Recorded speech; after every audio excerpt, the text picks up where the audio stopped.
Hola, ¿qué tal? Buenas noches. Última semana antes de irnos de vacaciones, mientras que la actualidad en Asturias continúa marcada por esa presunta violación de dos jóvenes, una asturiana y otra vasca, a manos presuntamente de 4 jóvenes portugueses. Un hecho que pone en evidencia de nuevo más que nunca la presunción de inocencia en las valoraciones que van desde arriba hasta abajo de este suceso ocurrido el pasado fin de semana en Gijón. Lo que parece claro es que lo que continúa marcando la actualidad es el coronavirus, el dichoso virus tantas veces derrotado y tantas veces reaparecido, y que en las últimas 24 horas nos deja en Asturias 278 nuevos casos positivos, una persona fallecida y una tasa de positividad que se sitúa en el 8,32%. Afrontamos, como decimos, este martes, miércoles y jueves en nuestros últimos días de esta temporada, con lo cual, sin más, vamos ya con el programa que, como siempre, se inicia con la cabecera.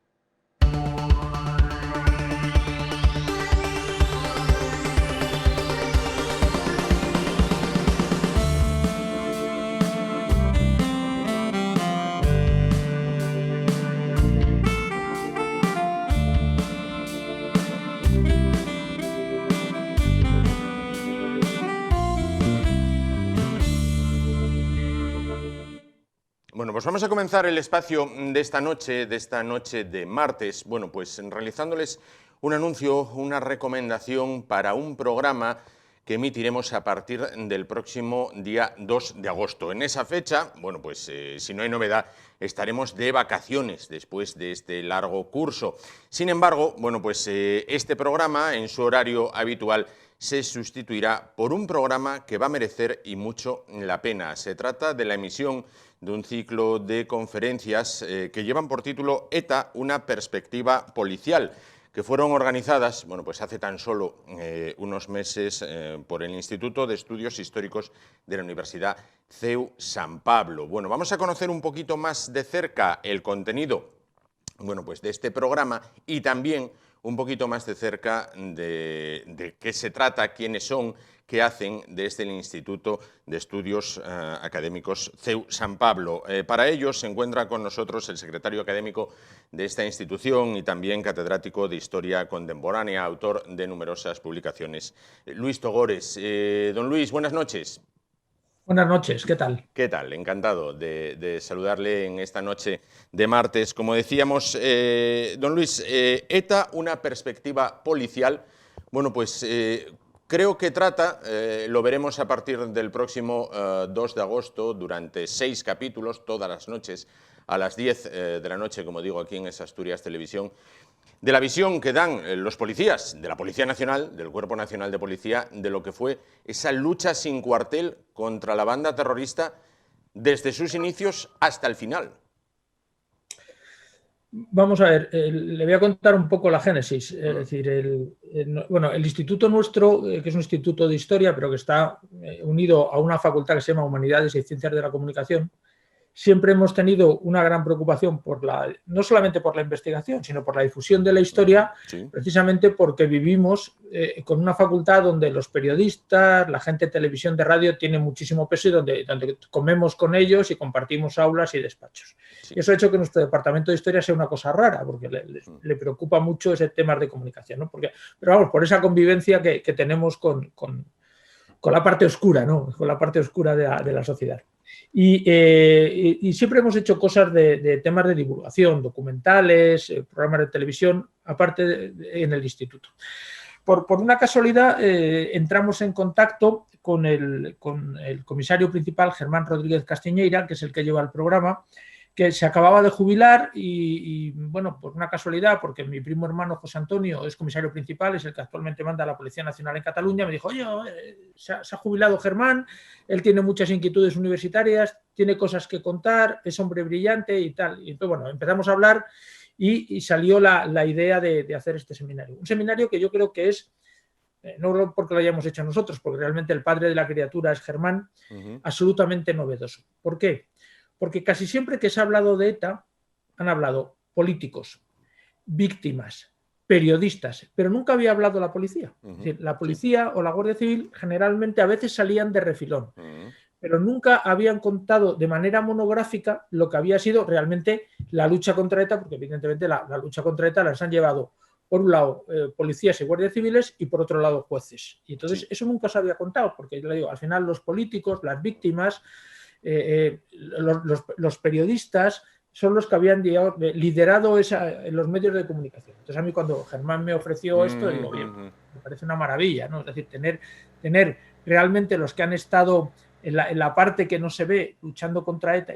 Luego, al final, claro, Germán ha estado en la lucha antiterrorista 30 años, desde, como decía él, desde Chinorri, es decir, cuando era un joven policía, hasta que ha sido el jefe de la lucha antiterrorista. Y lógicamente, como se acaba de jubilar, pues ahora mismo está, todos los que salen en el seminario son sus compañeros que han estado en la parte más dura y en la parte que nadie conoce. Nunca habían hablado. A mí la verdad es que me impresionó, porque si usted ha visto ya las grabaciones, prácticamente el 90% de los que hablan vienen de uniforme. Sí. Es decir, además, encima, lo cual quiere decir que realmente no hay duda de que son gente en activo. No hubo que pedir permiso al Ministerio del Interior para que contasen su experiencia. Y son pues el jefe de la lucha antiterrorista en el País Vasco, el jefe de los servicios de información de la policía. Es decir, son gente que en toda la historia de ETA siempre ha estado en los sitios de mayor, digamos, de mayor riesgo y peligro, ¿no? Y tocando, digamos, la lucha contra esta banda terrorista. Entonces, bueno, yo creo que para las personas interesadas en esto es abrir un melón que hasta ahora estaba cerrado, porque los policías y los guardias civiles nunca cuentan nada, como muy bien saben, o es muy difícil, es muy difícil, y yo creo que a Germán, yo después de tomar varios cafés le dije, mira Germán, lo que no se cuenta no existe, aunque pueda parecer mentira. Y entonces Germán, yo creo que entre que se ha jubilado, que es verdad que él siempre ha tenido una cierta proclividad a los temas de comunicación, porque sabía que eran importantes, bueno, pues ha movido las piezas que había que mover, y afortunadamente nosotros estábamos ahí. Entonces yo creo que, bueno, pues este seminario es el primero de varias cosas que vamos a hacer, porque Germán también es un gran especialista, claro, lleva la lucha antiterrorista, no solamente contra ETA, sino contra el yihadismo. Luego también yo creo que el año que viene haremos algo más de un terrorismo nuevo que él llama terrorismo de baja intensidad, y que es por la Cale Borroca, todo lo que ha ocurrido en Barcelona, etcétera, etcétera, y que yo creo que esa perspectiva policial que normalmente no sale en los medios de comunicación ni en la televisión, bueno, sale indirectamente, la policía ha detenido, pero no te cuenta, ellos no te cuentan las entrañas, bueno, lo que pueden contar de esa lucha, pues yo creo que puede ser muy interesante, ¿no? Claro. Bueno, yo creo que a la gente que realmente le preocupa el tema de ETA, que ahora está un poco olvidado, porque afortunadamente ETA no mata, pues aunque sigue estando ahí, ha entregado las armas o parte de ellas, pero todavía hay un caldo de cultivo etarra en la sociedad vasca, pues yo creo que puede ser muy interesante porque puede aclarar muchas cosas de lo que ha sido esta parte muy importante de la historia reciente de España. Con lo cual, totalmente recomendable, bueno, pues lunes 2, martes 3, miércoles 4, así hasta el sábado, poder ver estos capítulos de 1 hora de duración sobre este seminario, a partir de las 10 de la noche, aquí en Es Asturias Televisión. Vamos a ver, la lucha contra ETA. ETA, bueno, pues ha teñido de sangre, ha dejado un reguero de sangre durante décadas en España, 856 asesinados, 3.000 heridos, 80 secuestrados, el miedo que instauró en la sociedad, pero fueron finalmente derrotados por los cuerpos y fuerzas de seguridad del Estado. ¿Se ganó la guerra y se pierde el relato? Yo creo que ETA realmente estaba a punto de ser derrotada, pero a la hora de la verdad, bueno, pues se llegó a un pacto político en la época de Zapatero que hizo que digamos, ETA desapareciese como lucha armada, pero entrase en las instituciones, ¿no? De todas maneras, ya sabe usted que creo que hay 300 asesinatos de ETA que todavía no se han esclarecido. No se han esclarecido. Y luego, bueno, está un tema que yo como historiador, pues evidentemente lo veo con cierta distancia, pero que yo sé que las víctimas del terrorismo no, que es todo el tema de acercamiento de ETA, de los etarras a las cárceles, que es un tema que, bueno, está ahora abierto, está cobrando otra vez nueva importancia en la sociedad. Sí, yo creo que lo interesante de las acciones que hacemos nosotros y que hacéis vosotros en vuestra televisión es que ya no solamente levantar viejos resquemores, porque yo creo que al final una sociedad tiene que cerrar heridas, no puede estar constantemente, y ahora que va a salir la nueva memoria democrática, de la que soy totalmente contrario, yo creo que es ridículo. Pero eso no quiere decir que se olvide. Es decir, lo que yo me quiero decir es que no se vuelvan a abrir las heridas, pero no por eso hay que olvidar nuestro pasado, lo bueno y lo malo. Y yo creo que ETA, sobre todo para las sociedades más jóvenes, afortunadamente, como ETA ya no mata desde hace ya bastante tiempo, pues ha quedado diluido en la historia del pasado. Entonces, a lo mejor saben mucho ahora del 18 de julio, del golpe del 18 de julio, o yo qué sé, o de las cruzadas, digamos, contra... o de otros temas de historia, pero sin embargo el tema de ETA, que es un tema que sus padres y sus abuelos hemos vivido directamente, concretamente yo vivo en Madrid y alrededor de mi casa hubo un montón de atentados, pues yo creo que está bien no abrir la herida, pero que sí se conozca lo que pasó en España y se recuerde desde un punto de vista estrictamente histórico. Y yo creo que precisamente lo que hacen estos miembros del Cuerpo General de Policía, lo que están contando es una historia que ha pasado. No hacen ningún juicio de valor sobre el presente, lo que supone tener a los herederos de las instituciones. No, ellos lo que hablan es de una historia que ya ha pasado hace ya años y que desgraciadamente una parte de la sociedad ha olvidado y otra parte, yo entre ellos, que me contaban cosas que yo nunca había leído ni nadie me había contado. Claro. Yo solamente te haría una postilla. Desgraciadamente, como siempre pasa en estos seminarios, lo más interesante es después de la grabación. Porque luego cuando salíamos y nos quedamos ahí un rato charlando y tal, contaban historias probablemente no tan importantes como lo que contaban ante la cámara, pero sí que te daban pues el sabor de cómo era la lucha, de lo que se sabía, de cómo se organizaban los etarras, de las personalidades de algunos de ellos. Bueno, yo creo que es un seminario interesante y para los que estemos interesados en la historia de España reciente, no voy a decir que es fundamental, porque yo creo que fundamental hay muy pocas cosas en la vida, pero sí lo suficientemente importante para que aquellos que realmente quieran saber lo que ha pasado en la historia de la transición tengan que dedicar una parte de su tiempo a escuchar a estos agentes de la Policía Nacional que fueron unos privilegiados por luchar y estar como diría Pérez Reverte, en la línea de fuego, ¿no? Y que vieron morir a 200 compañeros a manos de los etarras. Sí, muchísimos y luego además, digamos, pues muchas veces con intromisiones políticas, porque claro, evidentemente junto a la actividad policial había acciones políticas que yo no entro a cuestionar, pero que algunas veces apretaban y otras veces abrían la mano, pero que evidentemente les afectaba a ellos. A veces les dejaban hacer cosas, tenían información y no podían actuar, otras veces no sabían, pero tampoco tenían los medios. Bueno, yo creo que su aportación a la historia yo creo que es importante, porque como decía antes, lo que no se cuenta no existe. Y yo creo que eso es una parte importante de nuestra historia que todos deberíamos conocer. Don Luis, usted está plenamente dedicado a la docencia. Da pena cuando chavales de 18, 19, 20 años no saben quién fue Miguel Ángel Blanco, no saben quién fue Ortega Lara, no saben qué pasó en el Hipercor de Barcelona. ¿No saben? O sea, simplemente nadie se lo ha contado. Bueno, vamos a ver. Yo llevo, yo ya no sé, llevo ya tantos años, tengo 62 años y yo creo que llevo dedicado a la docencia universitaria desde los 25, con lo cual realmente es lo único que sé hacer, ¿no? O sea, yo creo que ellos no tienen la culpa, ellos son hijos de su tiempo, es decir, como en mi facultad, en medio de periodismo, a mí me da un poco de pena que hoy día los presidentes del gobierno se comuniquen con la sociedad a través de Twitter, me parece penoso, ¿no? Sí. Pero bueno, ellos son hijos de su tiempo. Entonces yo creo que la obligación no es de ellos de aprender, sino es nuestra, tuya y mía, de enseñar y de buscar los medios para que de una manera razonable, no todos, pero una parte de ellos, tengan la posibilidad de acceder con su mentalidad y como ellos quieren a los medios, digamos, a la historia. Evidentemente, yo que escribo tochos de 800 páginas, tengo muy claro que eso es para una minoría, ¿no? Para una minoría. Pero, sin embargo, digamos, eso si luego al final lo convertimos en programas de televisión como el tuyo, en documentales, etcétera, bueno, pues habrá una parte de esos jóvenes o de no tan jóvenes que les sea relativamente fácil, digamos, adquirir esos conocimientos en los modelos y en los métodos que ellos hoy día consumen. Entonces yo creo que el reto es para nosotros. Nosotros somos los que tenemos que buscar la manera de acercar la historia a la sociedad, que evidentemente es mucho más académico, los textos, las tesis, y eso hay que hacerlo.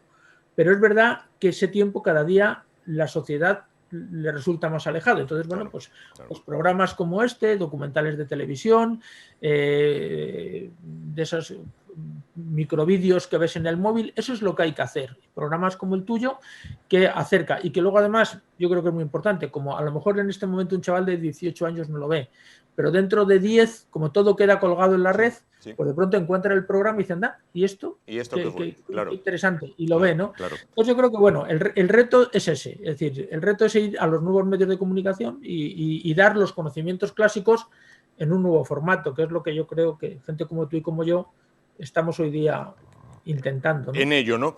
Quería preguntarle también, al hilo de la actualidad, lo citaba usted antes de pasada, pero quería profundizar, aunque sea levemente, en ello. Ley de la memoria democrática, luz verde para ella. ¿Qué significa esto?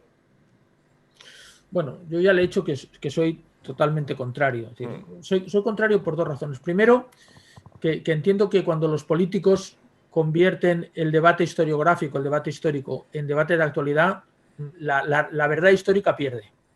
Eso es importante.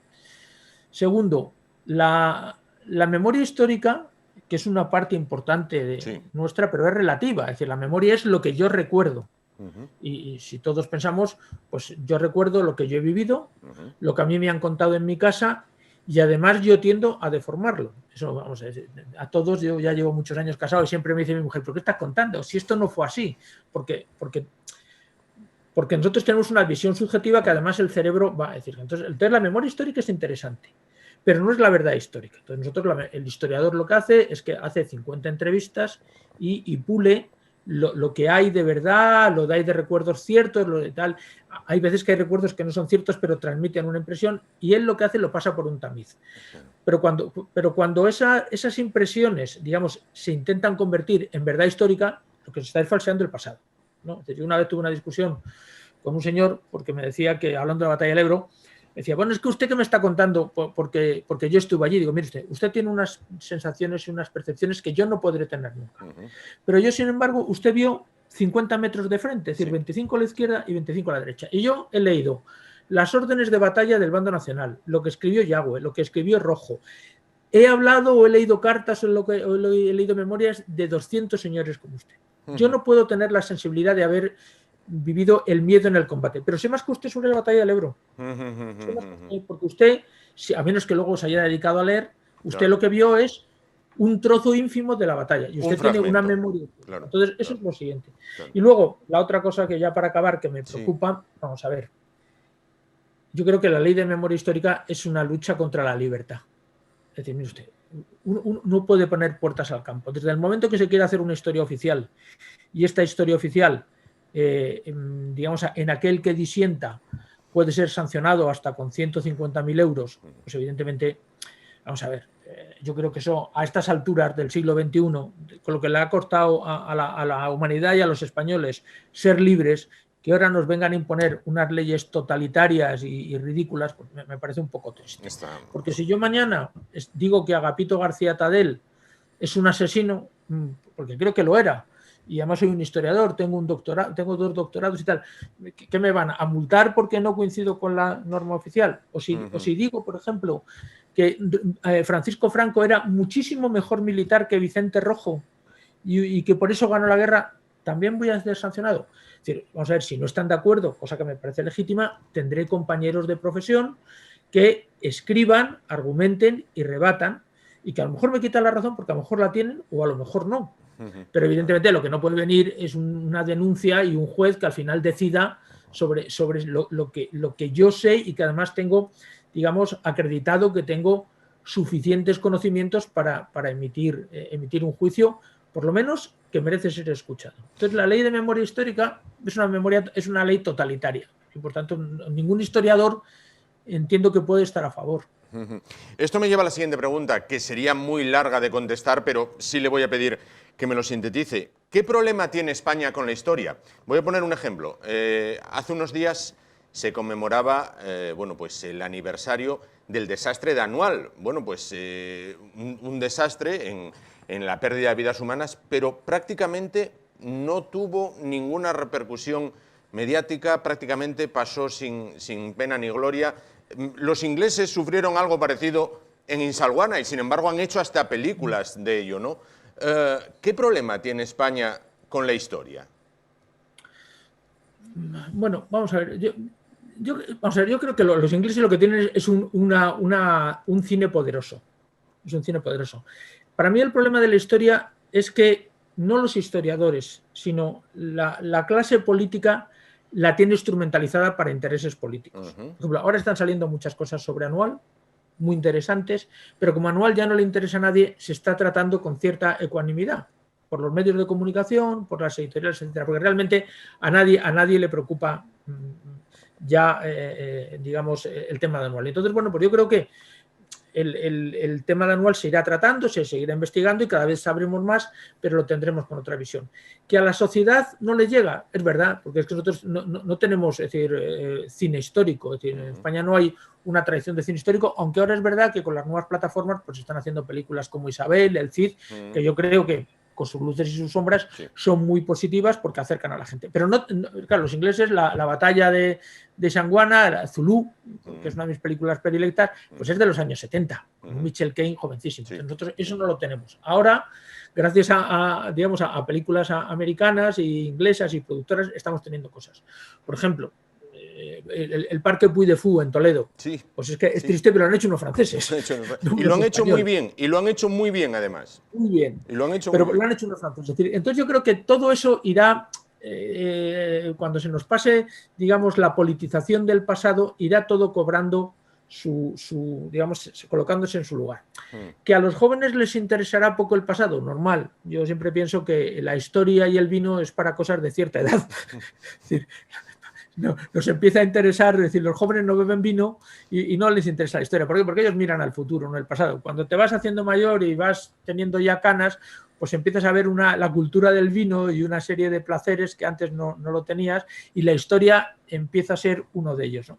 Pero bueno, yo creo que cuando dejemos de politizar el pasado, yo creo que pasará, las cosas recuperarán su tiempo. Aunque pensemos una cosa, está pasando no solamente en España, en otros muchos países. Es decir, que no, vamos a ver, lo que nos pasa a nosotros no es que los españoles seamos unos bichos raros. En Estados Unidos andan con las mismas peloteras y la guerra de secesión, que si Washington era un esclavista, que si quitarle estatua de Lee. Es decir, que en todas partes hay chorras y tonterías. Es decir, claro. Pero bueno.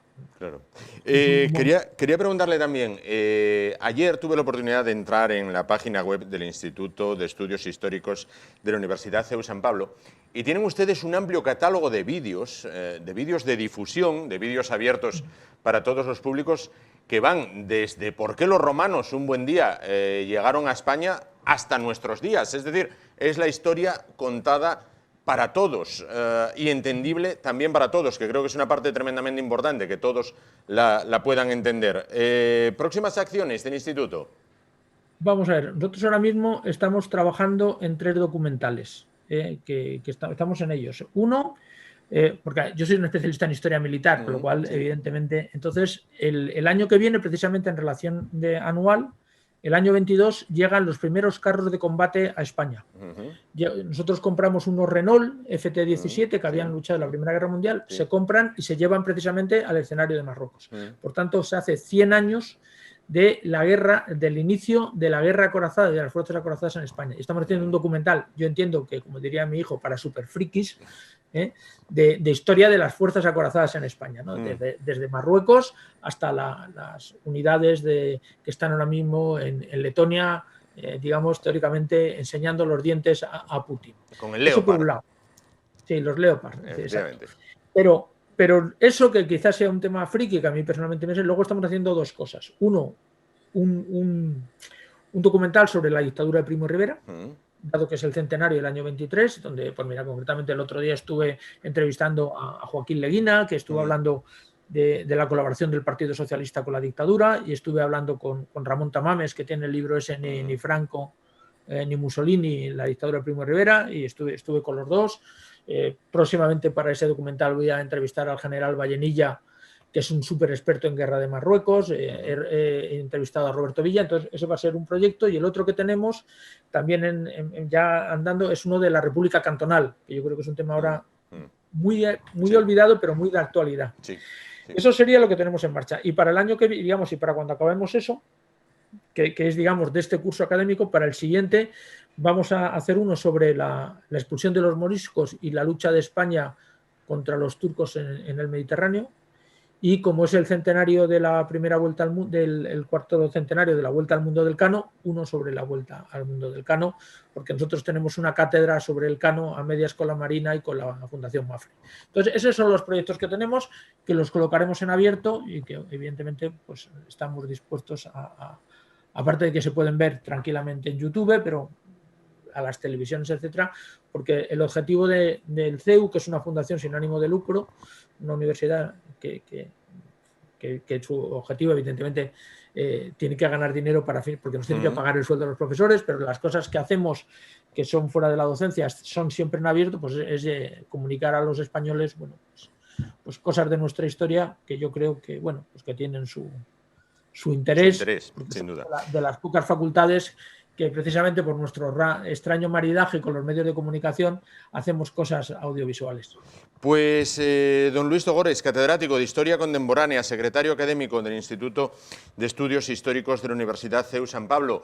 Como dicen en la película Casablanca, que esto sea el inicio de una gran amistad y que podamos colaborar bueno, pues en la difusión de esa historia muchas veces tan desconocida. Hace poco celebramos el 16 de julio, el Día del Carmen, fiesta en muchos pueblos de España, y muchos se olvidan de que es el aniversario de las Navas de Tolosa, quizás la batalla más importante en la historia de España, y que gracias al triunfo de los que ganaron, ahora mismo, bueno, pues las chicas en España no tienen que llevar velo ni los señores turbante, en este caso, porque si hubiera sido al revés, el resultado podría haber sido tremendamente distinto para todos y para todas, en este caso.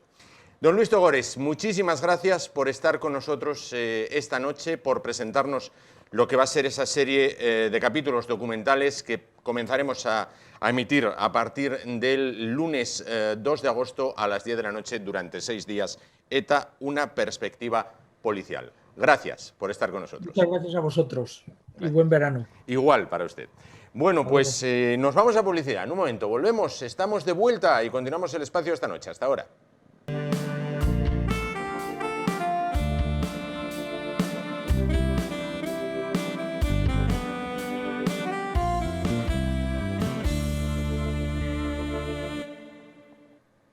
Bueno, vamos a continuar el espacio de esta noche en esta última semana antes del descanso vacacional. Vamos a cambiar totalmente de asunto. Bueno, cuando hablamos de destinos turísticos, de destinos, bueno, pues vacacionales, valga la redundancia, pues muchas veces está la frase aquella de concurro al Caribe. Bueno, pues se acuerdan, ¿no?, que venía dado por un cupón de la ONCE con el perrito Curro que se iba al Caribe. Bueno, pues precisamente del Caribe español, vamos a hablar a continuación, pero por un lugar que quizás de entrada no sea como muy favorable para que sea nuestro lugar, nuestro destino de vacaciones, aunque luego si lo conocemos más de cerca y conocemos la verdad del mismo, puede que se revele como un destino maravilloso. ¿O no? Vamos a verlo. Vamos a hablar a continuación, como hablamos todos los meses, con José Manuel Ruiz, nuestro bloguero asturiano, especialista en conspiraciones. Esta vez el protagonista es el Triángulo de las Bermudas.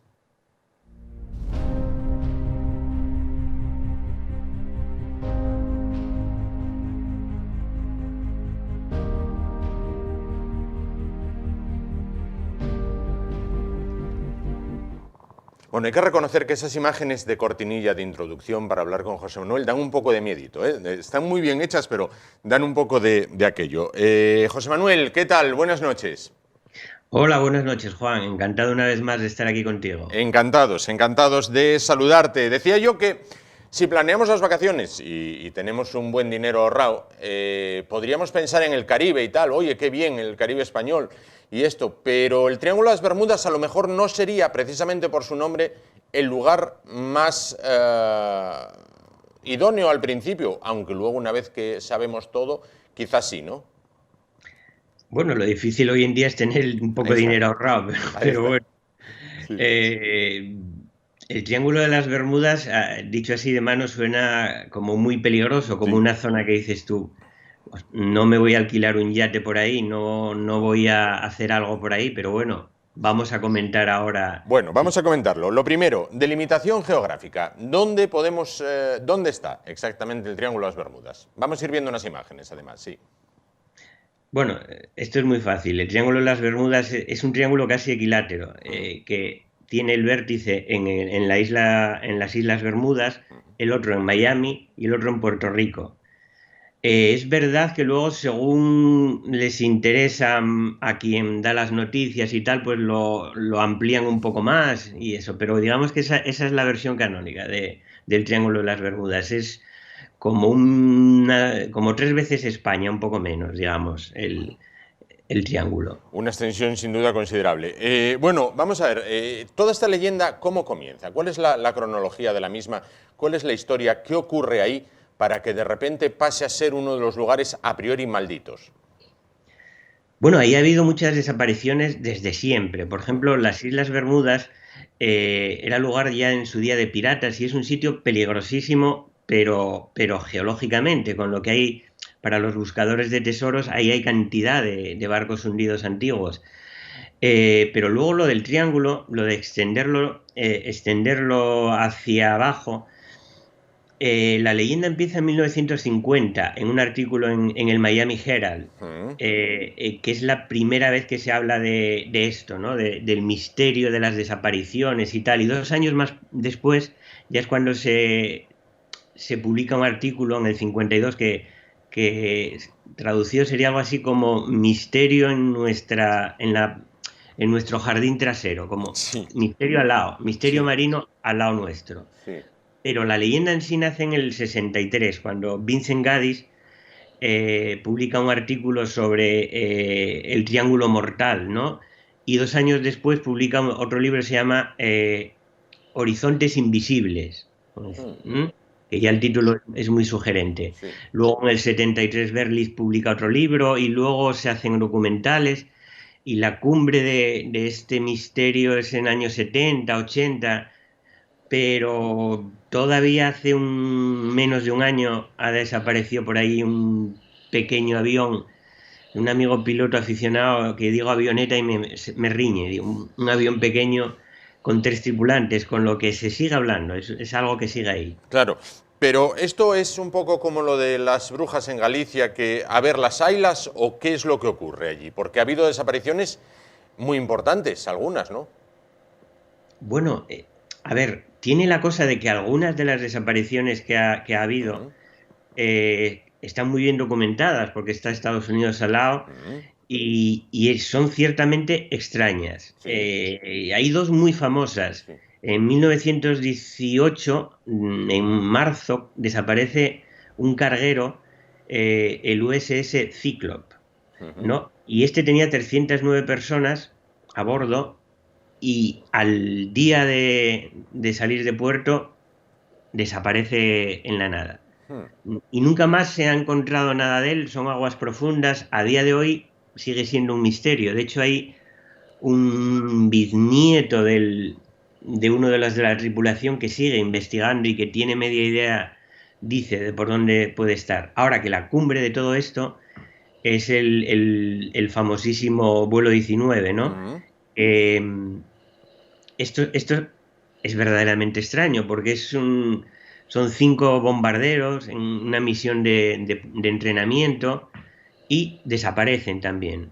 Tenían que ir hasta una isla cercana, lanzar unas bombas de prueba y desaparecen. Entonces sale una misión de reconocimiento y uno de los hidroaviones de reconocimiento con varios tripulantes a bordo desaparece también. Claro. Tampoco ha aparecido ninguno de estas 6 aeronaves. Claro. Digamos que eso alimenta la leyenda. Luego ha desaparecido muchísimos más. Y ya te digo que hasta el día de hoy pues se sigue hablando de eso. Claro. También en otras partes del mundo, es cierto. Pero estas 2 son verdaderamente extrañas, sobre todo que no ha quedado nada de ellos. ¿Y cuál puede ser la causa? ¿A qué lo achacan, bueno, más allá de los que creen en la conspiración, bueno, pues los científicos o la parte seria del tema, ¿a qué lo achaca? Bueno, los chiflados, quiero decir, los que creen así en cosas extrañas, lo achacan a ovnis, a cosas no sé qué, pero la versión más oficial que pueden decir es que, a ver, para empezar es una zona de huracanes, es una zona, a ver cuándo vas. Luego hay hidratos de metano, que es algo, es como una espuma blanca que hace que flote menos el barco. Y eso pasa, es uno de los sitios en los que más pasa. Y luego está el tema de las olas gigantes, que eso daría para un programa en sí, que se hablaba mucho de ellas, y alguno que haya visto, por ejemplo, Poseidón, ahí aparece, son olas que se forman de la nada, seguramente no tienen muy claro los oceanógrafos, y ahora ya sabemos, hasta tenemos imágenes de una, la ola Draupner, en una plataforma petrolífera del Mar del Norte de 23 metros, y eso puede tumbar un carguero. A día de hoy se cree que 200 barcos cargueros de petróleo han desaparecido debido a olas de este tipo en cualquier parte del mundo. Claro. Con lo que esas serían las causas naturales de esto. Claro.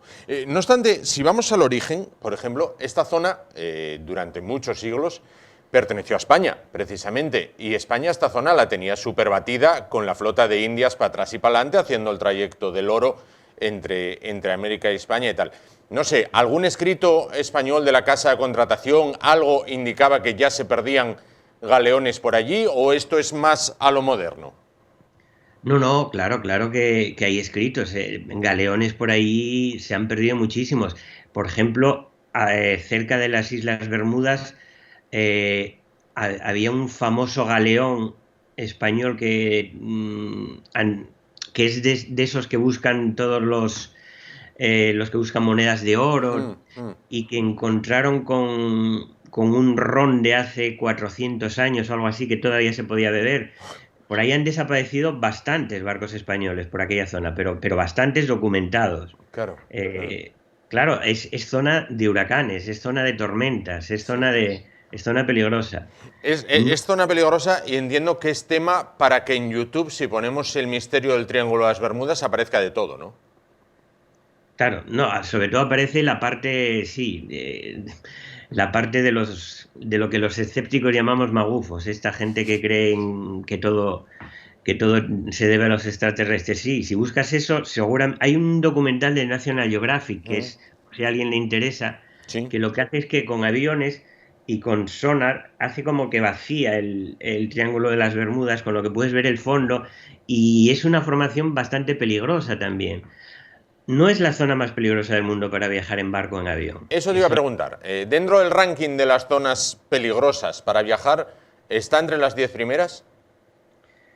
No, aquí nos llevamos un chasco tremendo, porque, claro, y no es que lo digamos nosotros, es que lo dice Lloyd's, la compañía que asegura los barcos, ¿no? Que algo sabrá de eso, ¿eh? Algo sabe porque tiene que pagar. Entonces, la más peligrosa del mundo es el sur del Mar de China, por los arrecifes de corales. Entonces, ahí sí que hay muchísimas, y es peligrosísima, hay muchas desapariciones y hundimientos de barcos. El Mar del Norte, ahí también les pone un precio extra, y curiosamente el Mar Mediterráneo, la parte este del Mar Mediterráneo, o sea que no entramos con el Triángulo de las Bermudas ni en los 10 primeros. ¿Qué pasa? Que es una zona tan transitada, es una zona tan turística, que tú te alquilas un yate, te coges un avioncito, cosas de estas, y bueno, se calcula que unos 10 millones de barcos han pasado por esa zona desde Colón. Con lo que, claro, por estadística ha habido muchas más desapariciones que en otros sitios, y encima muy documentadas, porque está al lado. Claro. Pero bueno, comparado con hacerte un viaje por la costa de Somalia, vamos, no tiene nada que ver. Para nada. Para nada. ¿Cuándo se desmonta el mito de manera casi definitiva? Digo casi porque la gente que cree en esto va a seguir creyendo hasta el fin de los días. Sí, y van a seguir desapareciendo barcos. Pero bueno, Larry Kush, que es un piloto y dedicó su vida a investigar esto, bueno, ha demostrado que no hay nada extraño. Digamos que todas las desapariciones tienen alguna explicación, que estos libros muchos de ellos, por ejemplo, hay naves que ni siquiera desaparecieron, costan en ningún sitio. Una de las naves famosas que narra en el libro Gadis desapareció en las Azores, lo que queda un poco lejos. Entonces, bueno, todo esto fue un misterio hinchado. Ahí desaparecen naves, barcos, yates, sí, pero es una zona peligrosa. Hay zonas muchísimo más peligrosas que esta. Claro. Entonces, Larry Kush, con el misterio del Triángulo de las Bermudas resuelto, como que si lees eso ya te quedas tranquilo. Pero bueno, claro. Si vas a mirar ahora, seguro que encuentras un artículo de hace una semana en el que algo desapareció por ahí. Algo desapareció, sin duda, sin duda. José, llegamos así al final, nos vamos de vacaciones, volvemos en septiembre. ¿Podremos volver a contar contigo?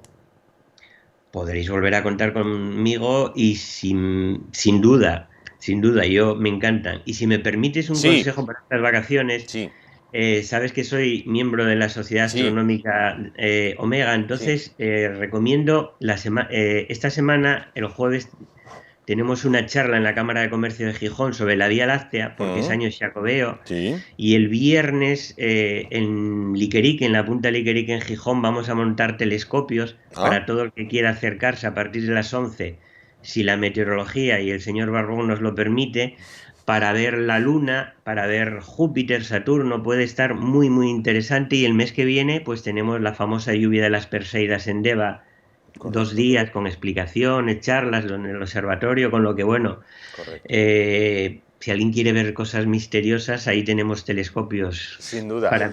Te digo, ¿abierto para todos los públicos?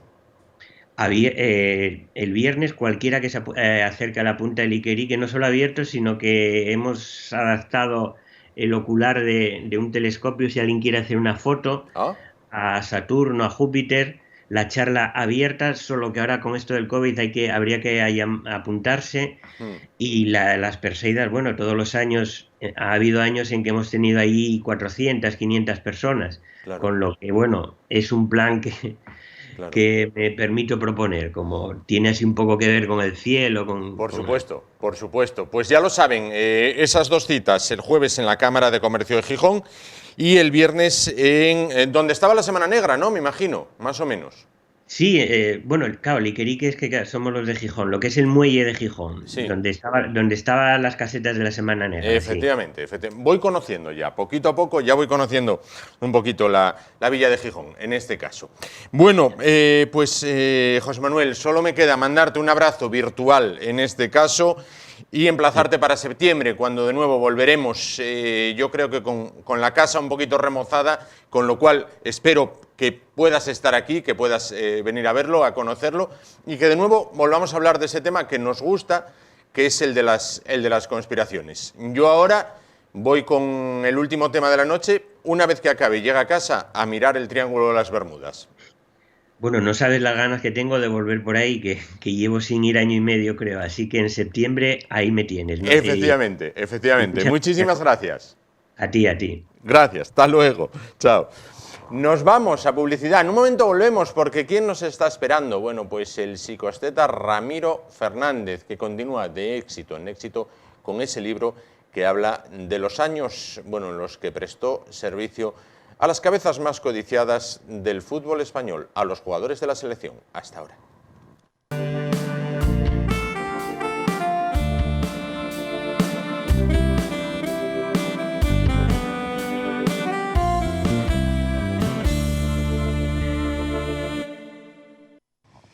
Continuamos el programa de esta noche, ya que hoy retomamos el pulso normal del mismo. Bueno, pues qué manera mejor de retomar dicho pulso normal que a partir de estos momentos hablar con un hombre con el que nos presta y muchísimo hablar, como es el psicoesteta asturiano Ramiro Fernández.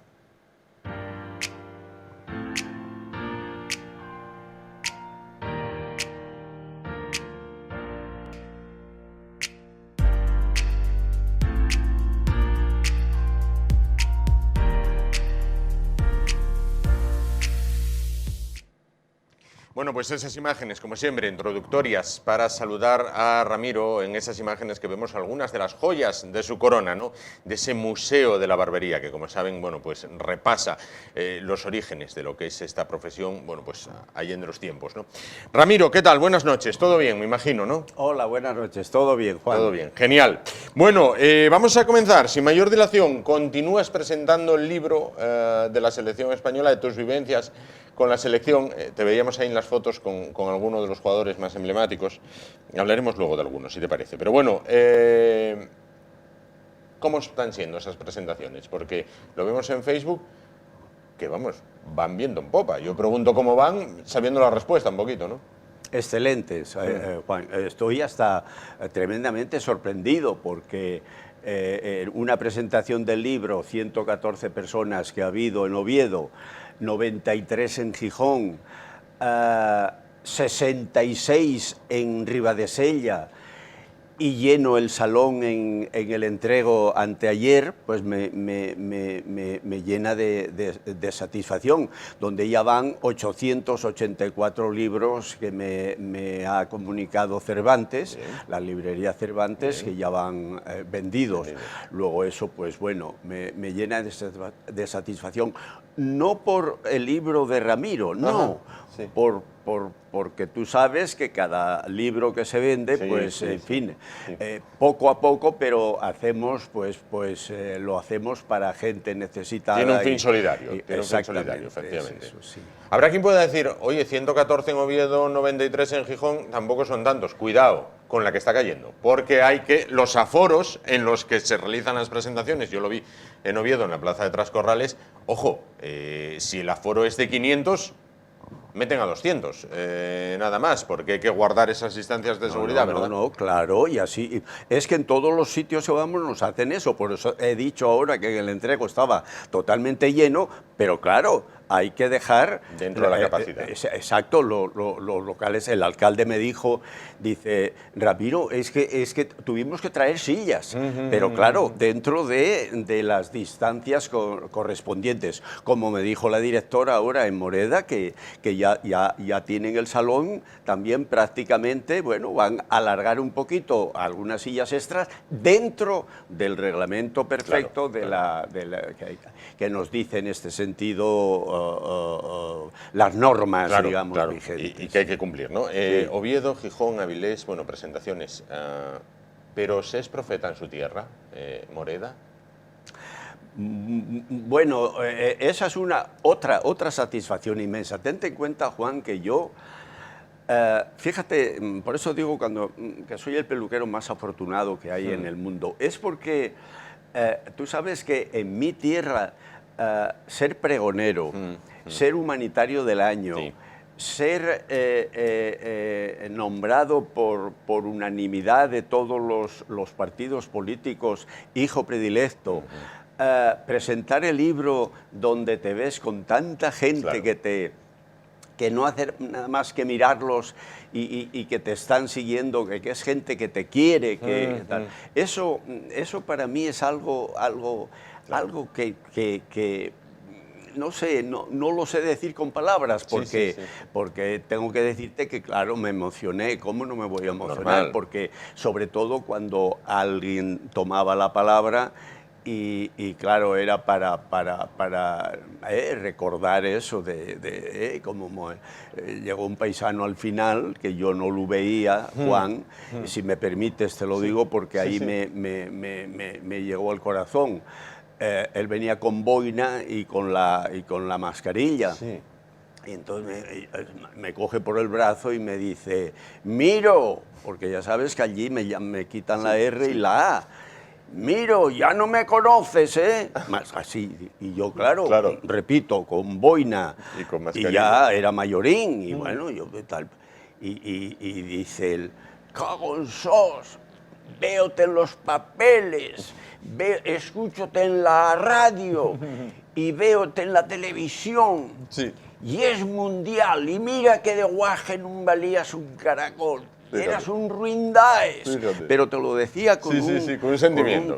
Y al final dijo él, déjame quitar esta careta y date un abrazo. Bueno, pues a ver si me entiendes.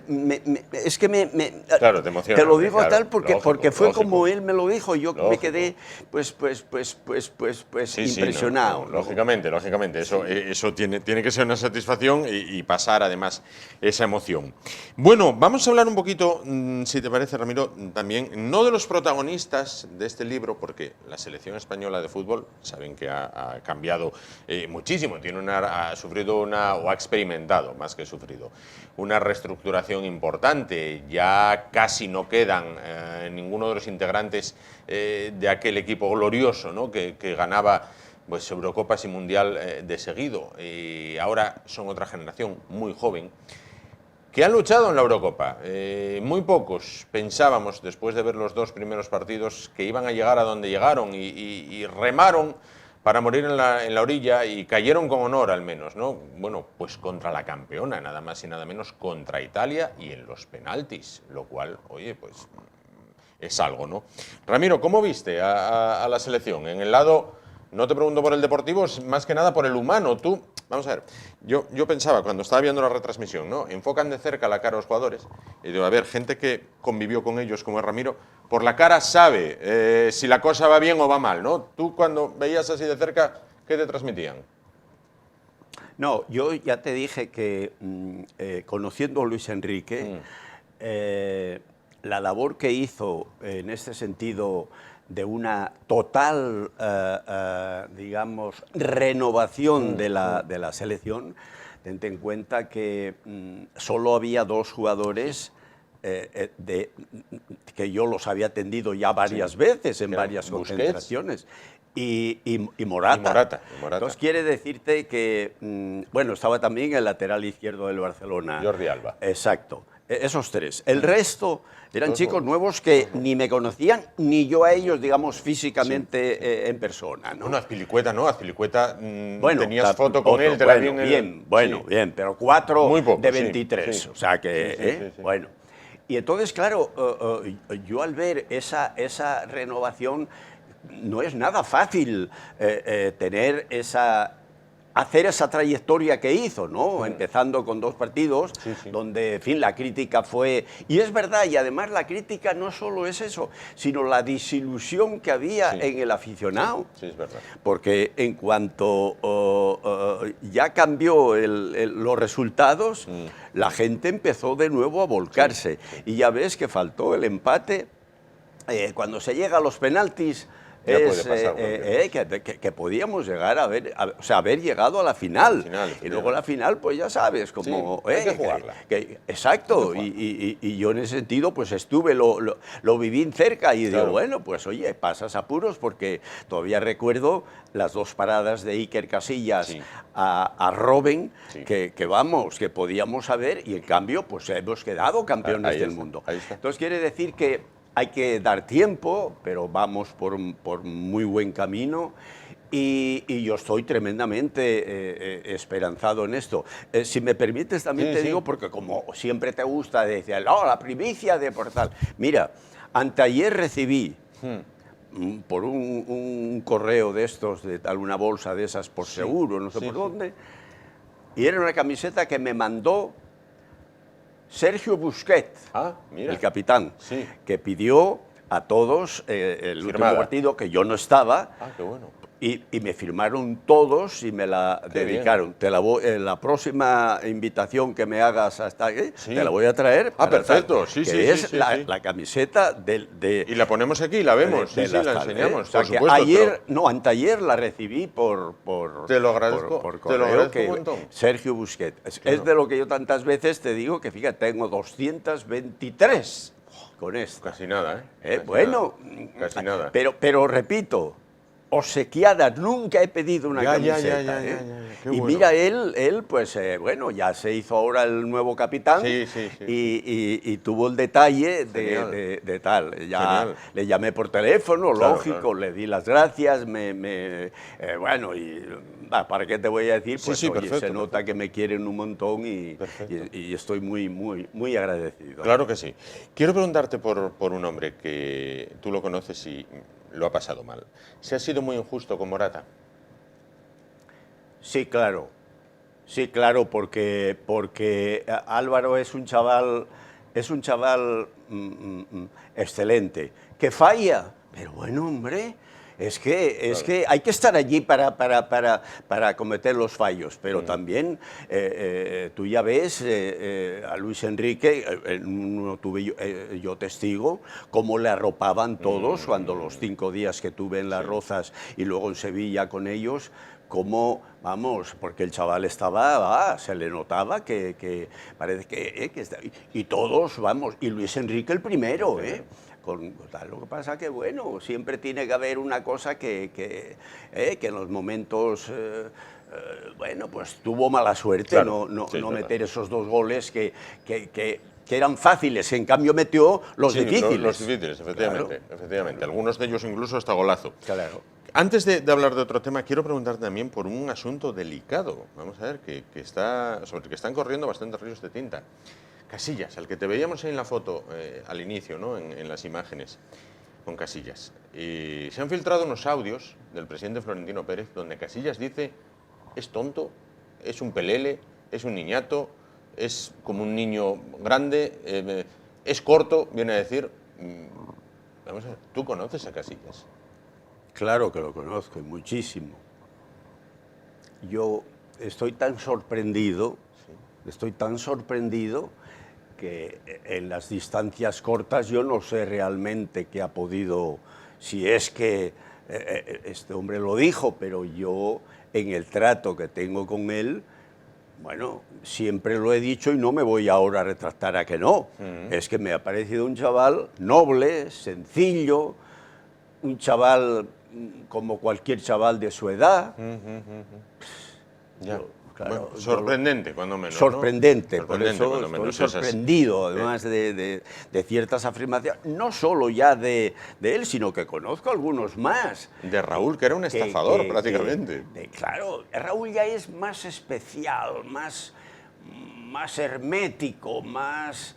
Pero repito, estoy muy sorprendido. Sí, cuando menos es sorprendente. Además, parece que sorprende más viniendo de quien viene, ¿no? Porque por eso es lo que porque, hombre, yo conozco también superficialmente de tratos así y tal, pero yo esto porque bueno, todos tú sabes que en la vida, estando tomando un café o tomando una copa, te calentaste en un momento. Bueno, pues a veces pues hablas un poquitín más de la cuenta, ¿no?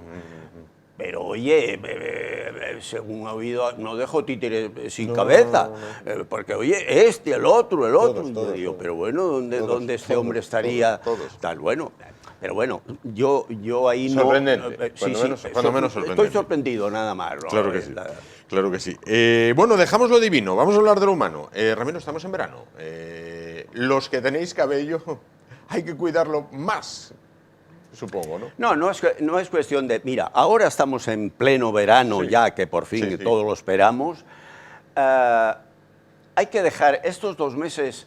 Es olvidarnos un poco... ¿Ah, sí? Sí. Olvidarnos un poco del cabello y del cuidado tan atento a la barba. No, es más, digamos, ese champú con un pH de un lagrimal del niño, dar una pasadita todos los días para quitar esa exudación.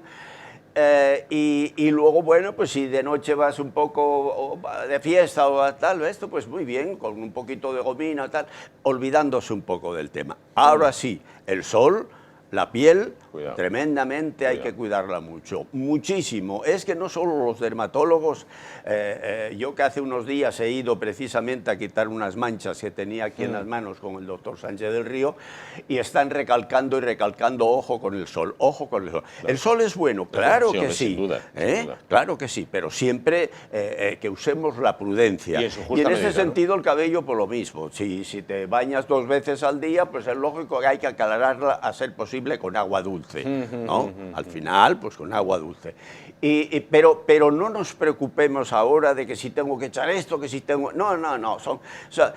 No hacemos caso mucho a la gastronomía, ya ves que no hacemos excesos, porque ahora tal, se trasnocha. Bueno, por suerte ahora no se puede trasnochar como tal, pero ten en cuenta que en esos 2 meses de verano yo a los clientes les digo, tranquilo, ahora bien, pasado septiembre.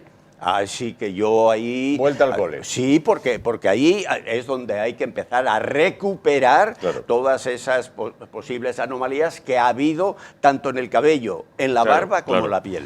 Ramiro, si se quiere hacer, no digo un cambio de look, porque, bueno, quizás lo tienen más fácil las chicas, ¿no? Una chica, pues, un día es morena, un día parece rubia y no pasa nada. O sea, no tal, ¿no? En los chicos ya es más difícil. Pero bueno, si se quiere hacer un cambio de look, de decir, bueno, oye, pues mira, voy a dejar el pelo un poco más largo, o no lo voy a cortar durante tal, o voy a dejar barba, tal. Ahora el verano quizás es el momento ideal, y lo que dices, ¿no? Bueno, pues, y en septiembre eso sí, ya con la disculpa, porque ya sabes que generalmente se dice, es que yo con el calor, quiero más, tal. No, tenías ganas de hacerlo, no te atrevías, bueno, cariñosamente, pero yo llevo tantos años y la psicología, oye, te enseña muchas cosas. Claro. Entonces, claro, te dice, no, tenía una gana de hacerlo, o la mujer, o la novia, o la amiga, o tal, pues le dice, tienes que hacer eso, tienes que hacer eso. Claro. Y entonces es cuando se decide, y yo mismo aconsejo de que tomen la decisión precisamente ahora. Es una época un poco más, con cierta, ya no estás tan tenso, estás mucho más tranquilo, más alegre, más...